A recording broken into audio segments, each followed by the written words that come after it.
بسم اللہ الرحمن الرحیم۔ السلام علیکم۔ روزانہ واقعات سننے کے لیے اس چینل کو سبسکرائب کریں۔ ایک رات سلطان محمود غزنوی کو کافی کوششوں کے بعد بھی جب نیند نہیں آئی تو اپنے غلاموں سے کہنے لگے، لگتا ہے کہ کسی مظلوم پر آج کوئی ظلم ہوا ہے۔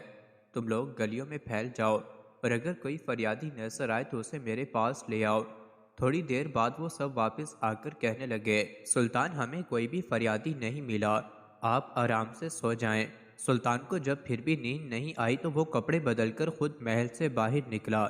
محل کے پچھواڑے میں ہرمِ سرا کے نزدیک انہیں کسی کی فریاد سنائی دی، اے اللہ!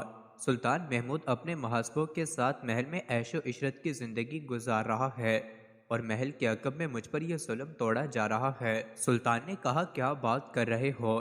میں محمود ہوں اور تمہاری فریاد رسی کے لیے آیا ہوں۔ مجھے بتاؤ کیا ظلم ہوا ہے تمہارے ساتھ؟ آپ کے خواص میں سے ایک شخص جس کا نام میں نہیں جانتا ہر رات میرے گھر آتا ہے اور میری بیوی پر ظلم و تشدد کرتا ہے۔ اس وقت وہ کہاں ہے؟ شاید اب چلا گیا ہو۔ دوبارہ جب وہ آئے تو فوراً آ کر مجھے اطلاع کر دو۔ پھر سلطان نے محل کے دربان کو وہ شخص دکھایا اور کہا کہ جب بھی یہ دربار آئے اسے سیدھا میرے پاس پہنچا دو۔ اگر میں نماز کی حالت میں بھی ہوں تو پرواہ مت کرو۔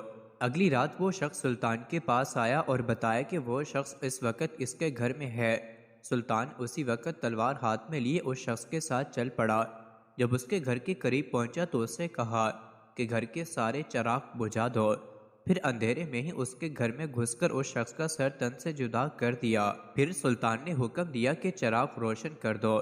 اس شخص کا چہرہ دیکھا اور سجدے میں گر پڑا۔ پھر گھر کے مالک سے کہا، اگر کچھ کھانے کو ہے تو لے آؤ، مجھے بہت سخت بھوک لگی ہے۔ آپ جیسا سلطان مجھ غریب کے گھر کا کھانا کھائے گا، جو کچھ بھی ہے لے آؤ۔ وہ شخص ایک سوکھی روٹی اٹھا لایا جسے سلطان نے بڑی رغبت سے کھایا۔ وہ شخص سلطان سے پوچھنے لگا کہ چراغوں کو بجھانا، سجدہ کرنے اور روٹی طلب کرنے کے پیچھے آخر کیا ماجرا ہے؟ سلطان نے فرمایا، میں نے جب تمہاری داستان سنی تو سوچا کہ میری سلطنت میں ایسا ظلم کرنے کی ہمت صرف میرے کسی بیٹے کو ہو سکتی ہے۔ اندھیرا کرنے کو اس لیے کہا تھا کہ پدرانِ شفقت میرے انصاف کے راستے میں حائل نہ ہو جائے۔ چراغ جلنے پر جب میں نے دیکھا کہ وہ میرا بیٹا نہیں ہے تو میں سجدہ شکر بجا لایا۔ کھانا اس لیے مانگا کہ جب سے مجھے تمہاری مصیبت کا علم ہوا میں نے اللہ کے سامنے قسم کھائی تھی کہ جب تک تمہیں انصاف نہیں مل جاتا میرے اوپر روٹی حرام ہے۔ اس وقت سے اب تک میں نے نہ کچھ کھایا تھا نہ پانی پیا تھا۔